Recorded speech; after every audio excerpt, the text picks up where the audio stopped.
Okay, Chapter 1 of the Indian Contract Act 1872. Chapter 1 টা deal করছে communication, acceptance and revocations of the proposals. Under this chapter, there are total sections 3 to 9. These all sections are dealing with this concept communications, acceptance and revocations of the proposal. তো first section 3 বলছে communication কি, acceptance কি, revocation of প্রপোজালসটা কী জিনিস, কখন হয়, কখন ধরা হয় আর এর ফলে কি হতে পারে। তো বিয়ার একটা প্রভিশনস বলছে the communications of proposals and the acceptance of proposals and the revocations of the proposals and the acceptance respectively are deemed to be made by any act or omission of the party proposing, accepting or revoking. মানে এই কোনো একটা প্রপোজালকে যখন communicate হচ্ছে কি না, acceptance হচ্ছে কি না, রিভোক হচ্ছে কি না, সেগুলোকে ধরে নেব কখন না, যখন কেউ কোনো একটা কাজ করছে অথবা কোনো পার্টি কোনো একটা কাজকে অমিশন করছে যেটার জন্য প্রপোজ করা হয়েছিল বা যেটার জন্য অ্যাকসেপ্টটা করা হয়েছে এবং রিভোক করা হয়েছে। বাই হুইচ হি ইন্টেন্টস, যেটার মাধ্যমে সে তার উদ্দেশ্য মানে সেটা চাইছে, সেটাকে কমপ্লিট করতে চাইছে, কমিউনিকেট করতে চাইছে, সে প্রপোজালসের সাথে, সে অ্যাকসেপ্টেন্সের সাথে, সে রিভোকেশনের সাথে, অথবা which has effect of the communicating it, অথবা এই কমিউনিকেশনের ওপর তার একটা প্রভাব পড়বে, মানে একটা এফেক্ট দেখা দেবে। সে অ্যাকসেপ্টেন্স করলে এক ধরনের এফেক্ট হবে কমিউনিকেশনের ওপর, সে রিজেক্ট করলে একরকম হবে, রিভোক করলে একরকম হবে, অথবা প্রপোজালটাকে অ্যাকসেপ্ট করলে একরকম হবে। তো এই সমস্ত কিছু ডিল করছে সেকশন 3। এবার আসে সেকশন 4। সেকশন 4 বলছে এখানে যে কমিউনিকেশন হোয়েন কমপ্লিট, কখন কমিউনিকেশনটা কমপ্লিট হবে বলে ধরে নেওয়া হবে। বিয়ার প্রফেশনে বলল the communications of A proposal is complete when it comes to the knowledge of the person to whom it is made. তার মানে একটা কমিউনিকেশন তখনই কমপ্লিট হবে একটা প্রপোজালে যখন সেটা সেই ব্যক্তি নলেজে আসবে যে কিনা প্রপোজালটা দিয়েছিল। The communication of acceptance is complete, তাহলে অ্যাকসেপ্টেন্সের কমিউনিকেশন তখনই কমপ্লিট হবে সেই পার্সনের এগেনস্টে অর্থাৎ প্রপোজারের এগেনস্টে যখন কিনা ইট is put in a course of the transmission to him, মানে যখন সেইটাকে রাখা হচ্ছে ট্রান্সমিশনে তার কাছে আসার জন্য, so as to be out of the power of the acceptor, যেটা কিনা অ্যাকসেপ্টারের পাওয়ার থেকে বেরিয়ে গেছে, মানে অ্যাকসেপ্টেন্স করার পর ওর হাত থেকে বেরিয়ে গেছে এবং এবার প্রপোজারের কাছে জিনিসটা এসে পৌঁছানোর আগে যে ট্রান্সমিশনটা। অ্যাজ এগেইনস্ট দ্য অ্যাকসেপ্টরের ক্ষেত্রে কমিউনিকেশন তখনই কমপ্লিট হবে যখন কি না এটা প্রপোজারের নলেজে আসবে। তো এবার রিভোকেশনটা কখন কমপ্লিট হবে, কমিউনিকেশনের রিভোকেশনটা তখন কমপ্লিট হবে না যখন অ্যাজ এগেইনস্ট দ্য পারসন, সেই পারসনসে এগেনস্টে যে কিনা এটাকে তৈরি করছে, when it is put into a course of the transmission, যখন এটা কিনা ট্রান্সমিশনের কোর্সে রাখা হচ্ছে, to the person to whom it is made, সেই ব্যক্তি ক্ষেত্রে যার জন্য এটা তৈরি করা হয়েছে, so as to be out of the power of the person who makes it, মানে যে তৈরি করছে, ঠিক আছে, তার ক্ষেত্রে মানে কি বলছি, যে প্রপোজালটা দিয়েছে, যে কিনা রিভোকেশনটা করেছে, মানে কমিউনিকেশন রিভোকেশন কমপ্লিটটা হচ্ছে যে রিভোক করছে সেটা যখন তার হাতের বাইরে চলে যাচ্ছে এবং যাকে দেওয়ার কথা, যার উদ্দেশ্যে দেওয়া তাকে যাওয়ার জন্য মাঝখানে ট্রান্সমিশনে আছে, মানে তার হাতে পৌঁছে গেলে রিভোকেশন কমপ্লিট হবে। As against the person to whom it is made when it comes to, এবার যাকে আমি জানাতে চাইছি, যার এগেনস্টে রিভোকেশনটা করা হচ্ছে, যখন সেটা তার নলেজে চলে আসবে তখনই কিন্তু এটা কমপ্লিট হয়ে যাবে রিভোকেশনটা। Illustrations: A proposes by letter to sell a house to B at a certain price. Communications of the proposal is complete when B receives a letter. Illustration B: B accepts A's proposal by a letter sent by the post. Then communication of acceptance is complete as against A when the letter is posted, মানে লেটারটা যখন post হচ্ছে তখন এর এগেনস্টে কমিউনিকেশনটা complete হয়ে গেছে।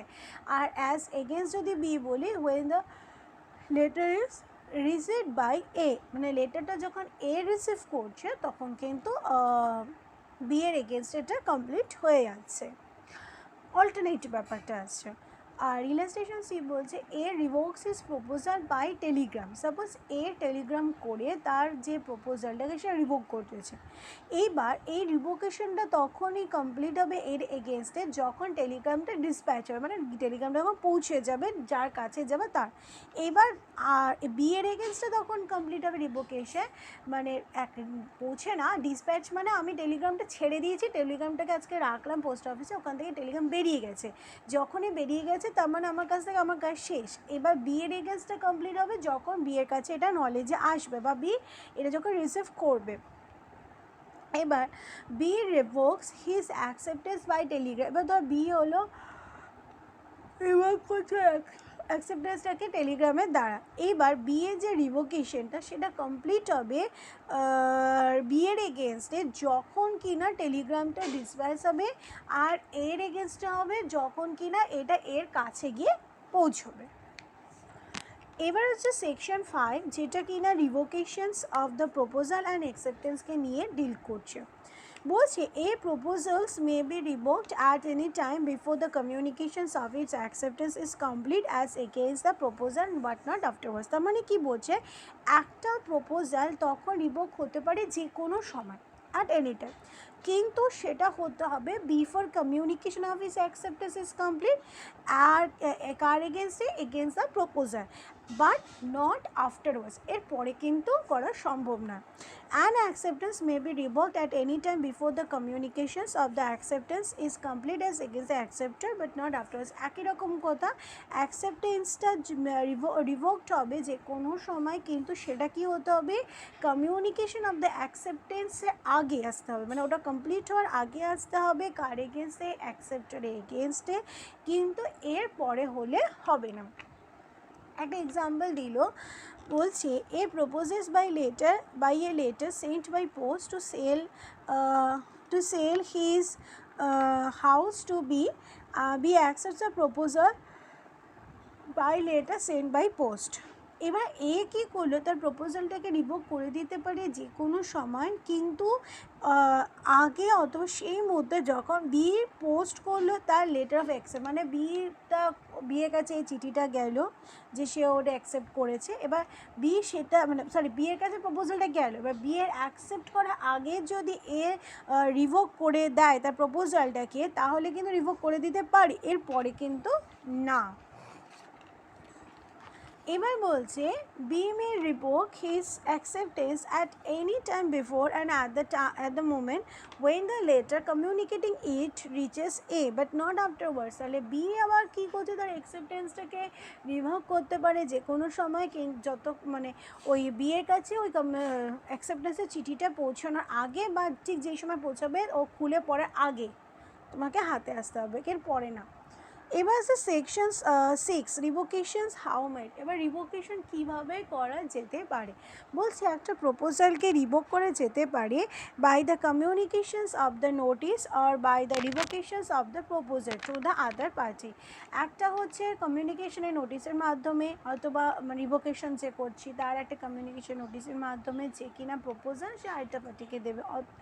একই রকমভাবে বাই ল্যাপস অফ টাইমের জন্য, যেটা কি না ওই প্রপোজালে প্রেসক্রাইব করা হয়েছে ফর ইজ অ্যাকসেপ্টেন্স, মানে যতটুকু সময় দিলাম 2 মাসের মধ্যে অ্যাকসেপ্ট না করলে ধরে নেবো এটা ল্যাপস, এরকম ব্যাপার। অথবা if no time is prescribe, যদি প্রেসক্রাইব না টাইম থাকে, রিজনেবল টাইম আছে সেই অনুযায়ী ধরে নিতে হবে, বাট যদি কমিউনিকেশন না হয়ে থাকে তাহলে তো ওটা রিভোক হয়ে গেছে। আরেকটা 3 নম্বর হচ্ছে by the failure of the acceptor to fulfill a condition precedent to acceptance, মানে অ্যাকসেপ্টার যদি ফেইল্ড হয় তার কন্ডিশন প্রিসেপ্ট না আগে আগে যে কন্ডিশনগুলো ফুলফিল করতে বলেছিল সেগুলোকে ফুলফিল করতে যদি ব্যর্থ হয় তো তখন সেক্ষেত্রে অ্যাকসেপ্টেন্সটা হচ্ছে না। আরেকটা হচ্ছে অথবা বলছে by the death or insanity of the proposer, মানে যে প্রপোজি যে সেই ধর মারা গেল বা সে ধর পাগল হয়ে গেল পাগলা হয়ে গেছে, তো সেই ক্ষেত্রে যদি ফ্যাক্ট অফ হিজ ডেথটা বা ইনস্যানিটা যদি অ্যাকসেপ্টরের নলেজ এসে যায় অ্যাকসেপ্টেন্সের আগে তারই কিন্তু রিভোকেশনটা হয়ে যাবে। এইবার সেকশন 7 যেটা সেটা বলছে অ্যাকসেপ্টেন্স মাস্ট বি অ্যাবসলিউট, অ্যাকসেপ্টেন্সটা কিন্তু অ্যাবসলিউট হতে হবে। In order to convert A proposal into a promise the acceptance must, মানে প্রপোজালকে যখন আমি প্রমিসে কনভার্ট করব তখন অ্যাকসেপ্টেন্সটাকে হতে হবে অ্যাবসলিউট অ্যান্ড আনকোয়ালিফাইড। এটা পাউল ভার্সেস লি কেসটা দেখতে পাবো। আর 2 নম্বর হতে হবে এক্সপ্রেস করতে হবে কিছু ইউজুয়াল আর রিজনেবল ম্যানারে। ওকে, যদি না প্রপোজাল কী করছে কোনো ম্যানার প্রেসক্রাইব করছে ইন হুইচ যে ক্ষেত্রে টু বি অ্যাকসেপ্টেড, যে ক্ষেত্রে এটা অ্যাকসেপ্টেড হতে পারে if the proposal prescribed a manner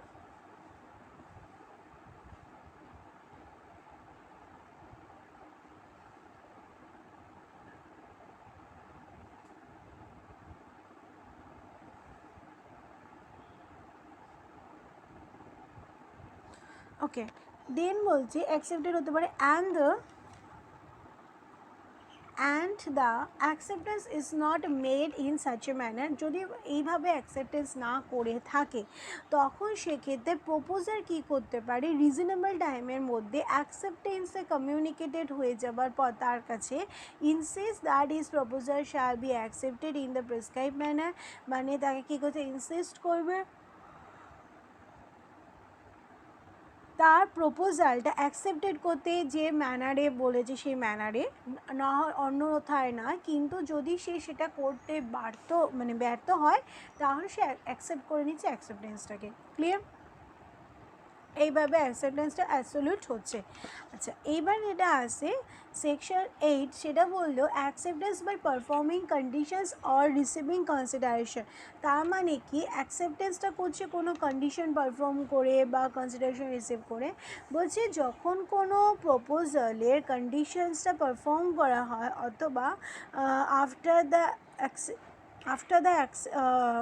or the acceptance of any considerations for the reciprocal promises which may be offered with a proposal is an acceptance of the proposal, তার মানে কি যখন একটি প্রপোজালে